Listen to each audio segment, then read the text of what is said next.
Thank you. All right, everybody sit down, sit down. Get me embarrassed. It is good to see all of you.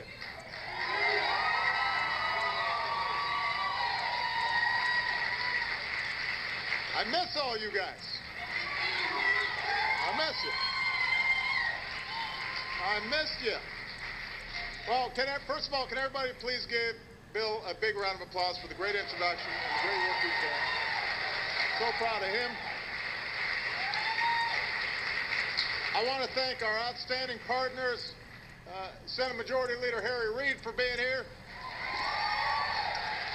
and our outstanding Democratic leader in the House of Representatives, Nancy Pelosi, for being here.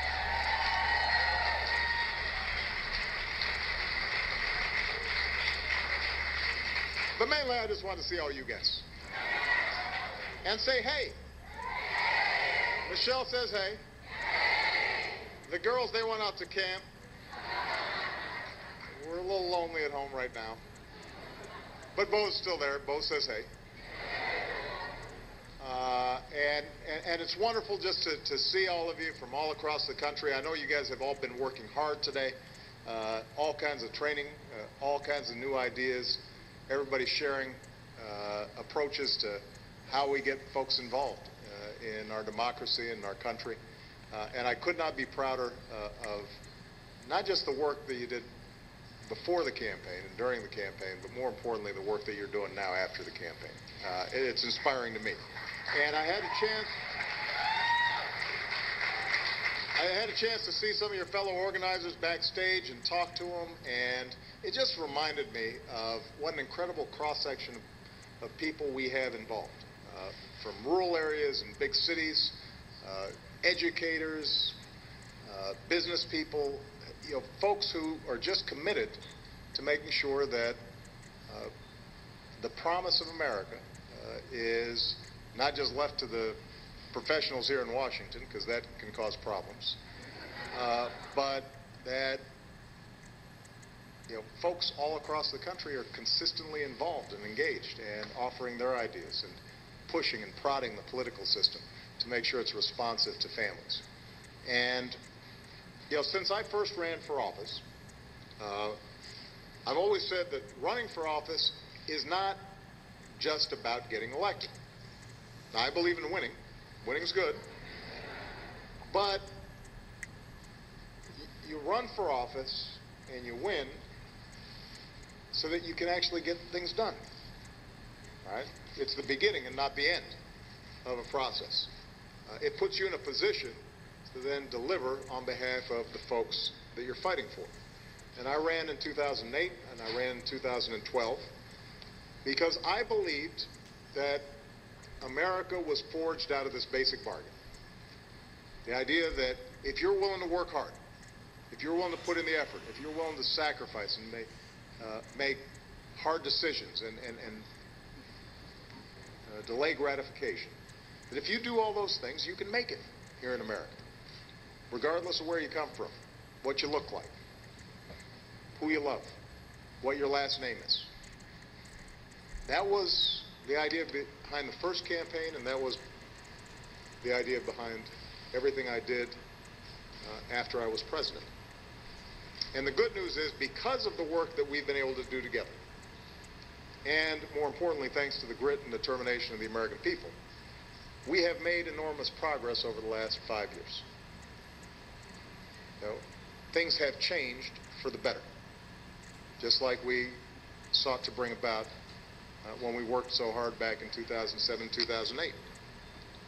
But now we've got to keep the momentum going. In some ways, what we've done is clear away the rubble of this incredible crisis that we went through. And now the challenge is to get back to that first order of business, the challenges that were facing families even before the financial crisis and the Great Recession hit. And we've gotten back on level ground, but now we've got to keep climbing. We've got to keep going because there's still too many of our friends and our neighbors and family members who are out there hurting, who are still struggling, who are still treading water. The ground beneath our feet is a little firmer than it was, but we've got a long way to go before middle-class families feel secure, and before those who are willing to strive to get into the middle class have more ladders of opportunity. So our businesses have created, for example, 7.2 million jobs over the last 40 months. Fastest job growth that we've seen since 1999, which is good.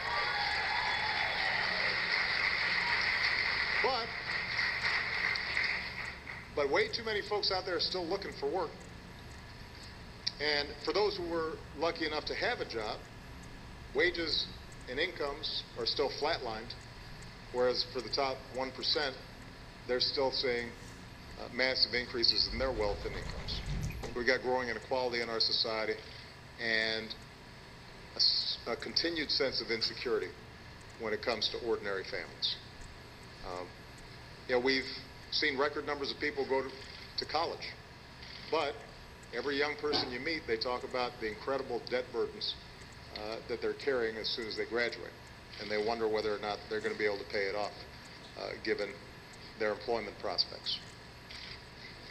We've seen healthcare costs decline, or healthcare inflation decline since we put the Affordable Care Act into place. But a lot of those savings still haven't been enjoyed by a lot of ordinary families. They haven't been passed on to workers. And so across the board, we've made progress, but we haven't yet delivered on restoring fully that basic bargain that we believed in. The idea that if you act responsibly, you're willing to work hard, that you can make it.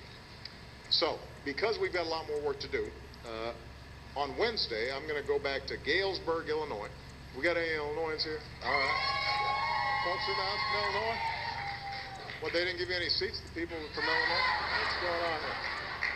But we're going to Galesburg, Illinois, and the reason is we're going back to Knox College, which is one of the places where I gave my first, it's the place where I gave my first big speech after I'd been elected to the U.S. Senate. And this is back in 2005. And I talked at that time about the building blocks that we needed to put into place, the foundation, the cornerstones that we needed to make sure that the American dream is alive and well. And I'm going to talk about where we need to go from here, how we need to put behind us the distractions and the phony debates and nonsense that somehow passes for politics these days, and get back to basics. Refocus on what it is that everybody is talking about around the kitchen table, what people are talking about day to day with their families. And it's going to be the kickoff to what is essentially several months of us trying to get Washington and the press to refocus on the economy and the struggles that middle-class families are going through, but also for us to start exploring some big and bold ideas, some of which I've offered in the past, some of which will be new, that allow us to consistently, steadily make progress. Now, here's the thing. It'll be a pretty good speech. But as we've learned, I've given some pretty good speeches before, and then things still get stuck here in Washington, which is why I'm going to need your help. We had close to 20 million people who were involved in the last campaign. Think about that, close to 20 million people. We had 4 million people actively contribute in $5 or $10 or $25 increments to the campaign. And let's face it, some of those folks, they just wanted to have dinner with George Clooney. I understand that. But some of them, most of them, I like to think, did so because they believed in the mission, in the cause of making sure that we're restoring a sense of what America can be, and that we're passing it on to the next generation.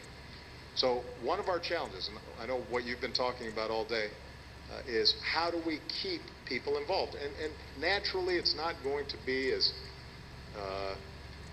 full of razzmatazz as a campaign. Now, first of all, we don't have $1 billion to spend. Second of all, there's just something very clear about a campaign and an election date and voting and targeting. Nevertheless, in some ways, this stuff's more important.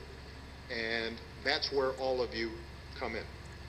How are we going to make sure that we're engaging all the people that we touch during the course of the campaign in this central question of creating a building a rising, thriving, active, growing middle class. And that's why we've been mobilizing people on a whole range of other issues. It's the reason why we're going to need you to continue to stay involved to get immigration reform across the finish line, because now is the time for us to get comprehensive immigration reform done.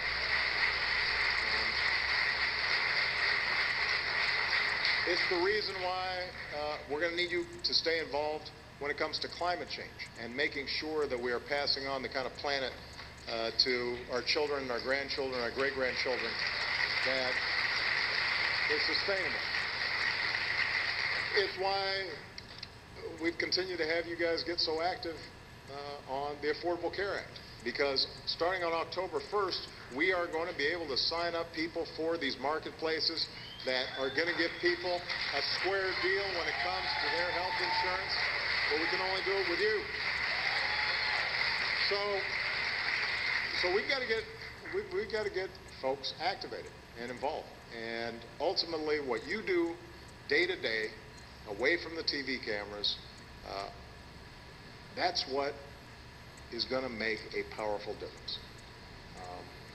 In the same way that Bill used some of the skills that he learned during the campaign to now organize around wildfires and environmental issues in Colorado, hopefully all of you have taken away something from your involvement and made it manifest throughout communities all across the country. We need you to keep on doing that. That's the essence of citizenship. If nothing else, that's what the campaign was about. And, you know, I always remind people, I've run my last campaign. Michelle's not sorry about that. I've got a little over 1,200 days left in office. I am going to spend every waking minute of every one of those days thinking about and then acting upon any good ideas out there that are going to help ordinary Americans succeed. That are going to make sure that the next generation believes in the American dream because they've seen it in their own lives. That's how I'm going to spend my time. I hope that's how you're going to spend your time. Because if you do, I guarantee you, we will continue to make progress and we will deliver on everything that we talked about in 2008 and 2012. Thank you very much, OFA. I love you guys. Keep it up. Keep it up.